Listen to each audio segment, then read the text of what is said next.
All right, so the last time that I was here, I did the rear hubs because two of the studs I found were broke on the passenger side. So pulled both sides off, figured I had 10 studs, so we'll just do them all at the same time. So at least we know that they're all brand new. I think tonight what I'm gonna do is probably tap with this oil pan.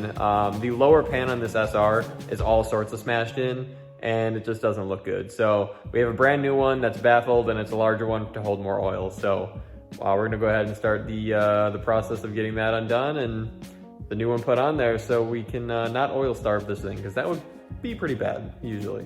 So we're gonna go ahead and get a start on that.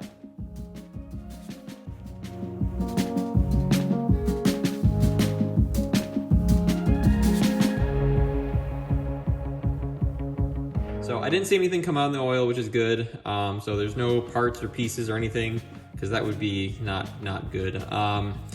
There also, I'm looking for any rainbow effect or any glitter in the oil. The rainbow would just mean that there's gasoline getting into the oil, which prematurely breaks down the oil and could cause engine damage, which could also lead to the glitter effect in the oil, which would be bearings, something that's wearing prematurely that's not supposed to be, so on and so forth. This oil looks pretty good, pretty clean, and there's nothing in it. So I have a feeling that this SR is pretty healthy, so that's always a good sign. So we're gonna go ahead, rip that lower pan off and put the new one on.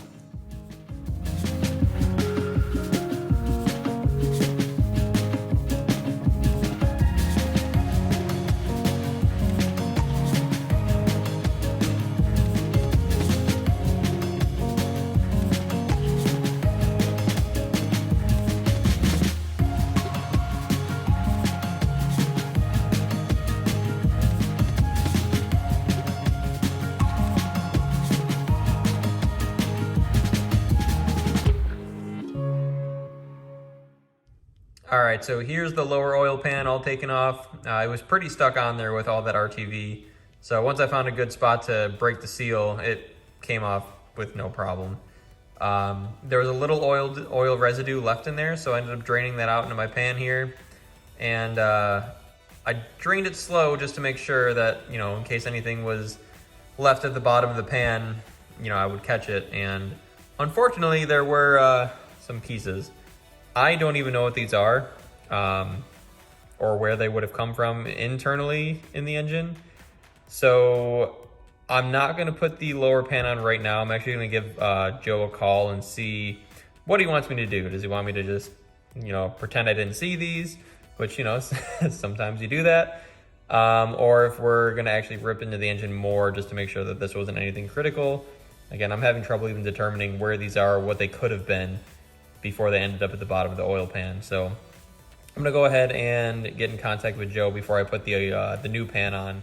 All right, so after speaking with Joe about these pieces that we found in the lower oil pan, he told me to just continue on and install the new baffled pan. So that's what we're gonna keep doing. And if anything happens in the future, he said he's willing to take that risk. So before I put on the new baffled pan and apply some RTV to that, I'm gonna go ahead and take a razor blade and carefully scrape off all of this old RTV and not mar the surface at all, because this is just aluminum. So then when I put the new baffled pan on there, it'll give it a nice clean surface to adhere to and seal everything up and hopefully have no leaks.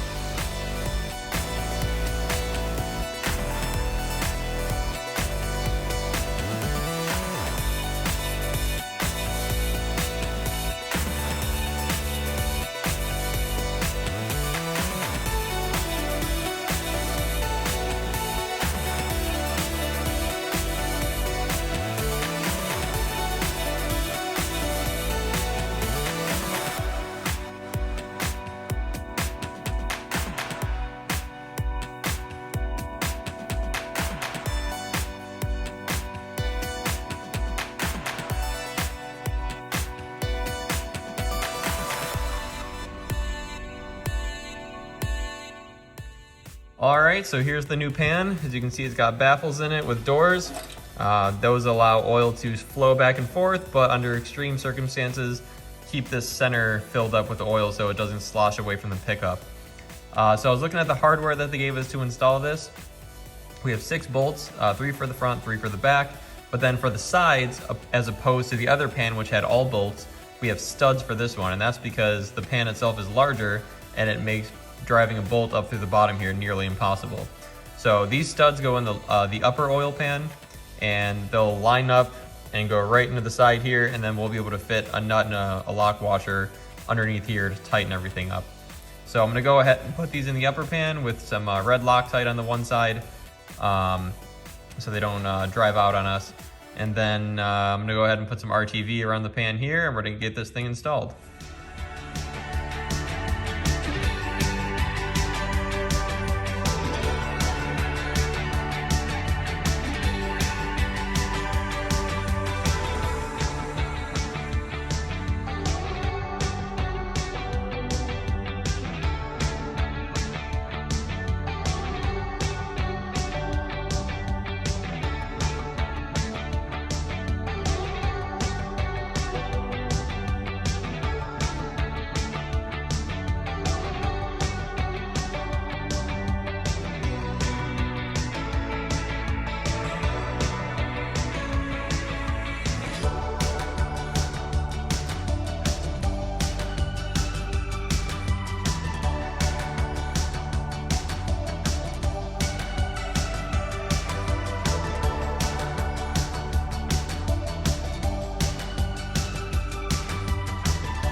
All right, so the lower oil pan is on, everything's tight. It kind of sucked to put on because of those studs that we had to put in.